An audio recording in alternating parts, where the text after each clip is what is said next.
out how can you fix that problem you have uh, on your app. We're going to figure out the solution or know how you can do that on your Norton security app. So all you have to do, so you just click here on settings here. So then it's going to take you to this list here. Then all you have to do, so you just go down here, you keep going down, then you click here on apps. You come to apps list here, then here can you search for Norton app, or just click here on search, then you add it here. So add here Norton security app, you just click on it.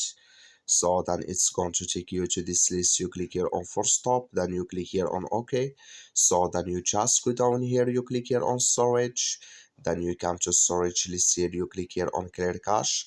Then all you have to do, so you just restart your phone and start it again, then it's going to work with you. That's all you have to do. Thank you for watching. Don't forget to support us by liking and subscribe.